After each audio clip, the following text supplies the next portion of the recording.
Bobby Thompson credits Family Promise case manager Jennifer Coleman with helping his family out of homelessness. He and his family were living in a car when Coleman welcomed them into Family Promise at the end of 2018. 3.5 years later, Bobby and his wife closed on their new home. Coleman says no one chooses homelessness.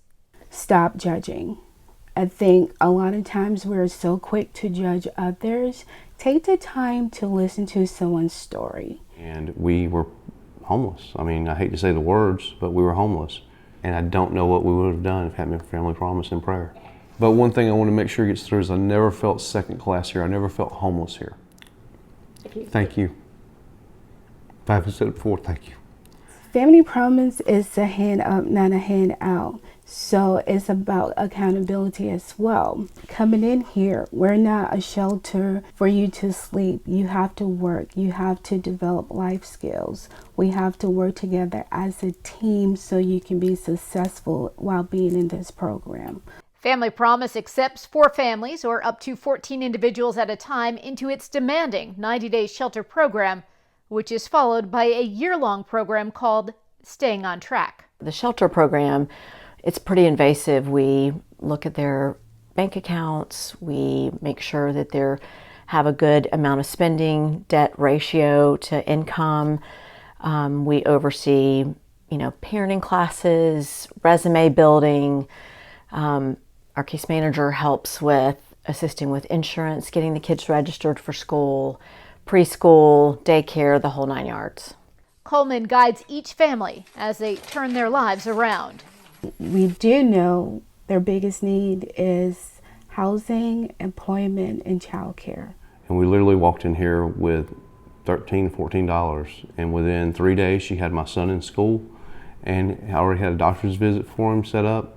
She had my mother-in-law's medication set up. It was me, my wife, my son, who was less than 2 years old, and my mother-in-law. We had help getting jobs. My mother-in-law, my wife, and me, all 3 got jobs, probably within the first month. They don't have to have a job when they come here, but they do have to look for one, and they have to have one secured in that 90 days.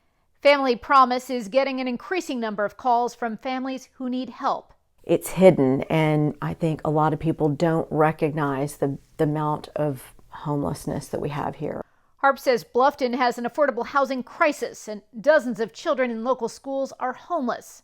If you make below $61,000 a year, you're considered poverty here. Our families are lucky if they make $25,000 or $30,000 a year. Local congregations used to house homeless families, but they don't now because of COVID concerns. Since our families are staying in an extended stay hotel, it's $700 a week per family.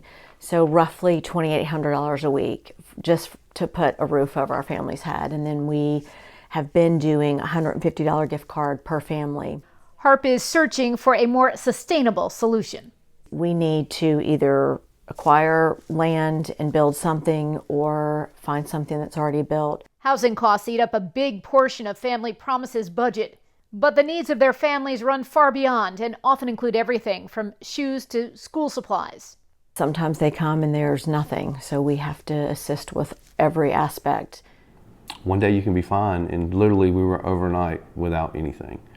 And it just turns into, you think you have savings, but you don't. If you look at a hotel room day to day to day, it's extremely expensive, almost $3,000 a month, in hotel rooms. And then you have to eat out because you can't cook, you can't prepare meals. There is supposed to be a bedtime for adults and children. But when you're living in your car or living in a hotel, time merges. Your time, let me tell you, the only time you're concerned about if you're living in a hotel is checkout time. You need access to things like a computer, and there's a computer center here, and I have a picture of me and my son sitting down with me filling out applications and doing my resume that led to my job, that led to, financial independence. Coleman says it is the success stories that drive her passion to change lives. I had one family who experienced homelessness as children. They both, husband and wife, were put up for adoption. They went through Job Corps. The husband was able to receive his CDL license. Mom did reserve duty in the military and decided to go full branch in the Army. So now they're stationed out of South Carolina. Bobby Thompson says Family Promise takes care of everyday concerns so families like his can focus on breaking the cycle of homelessness. You can be able to be employed and not be able to be employed because you don't have anywhere to take a bath. You don't have anywhere to sleep that night. You're more worried about your day-to-day. How am I going to pay for a hotel room today for my son to have a roof over his head? You can't even consider getting a job. And then when you go to fill out an application, I had an address all of a sudden, and I've got a phone number, and I've got an email address, and I've got access to a computer. I've got a washer and dryer. I can have clean clothes to go to work. Actually, I didn't even have a razor. I had a razor I could shave. You just need a little help. You can be willing to do something and still not be able to do it. Family Promise is not a handout, but a hand up, because our goal for families is not to have them repeat the cycle. It is to mitigate the problem. To make a donation, you can make a check payable to Family Promise of Beaufort County. You can go to the website, familypromisebeaufortcounty.org. The address is 181 Bluffton Road, D101, Bluffton, South Carolina, 29910. And for Venmo donations, it's Family Promise of Beaufort County at FPBC 181.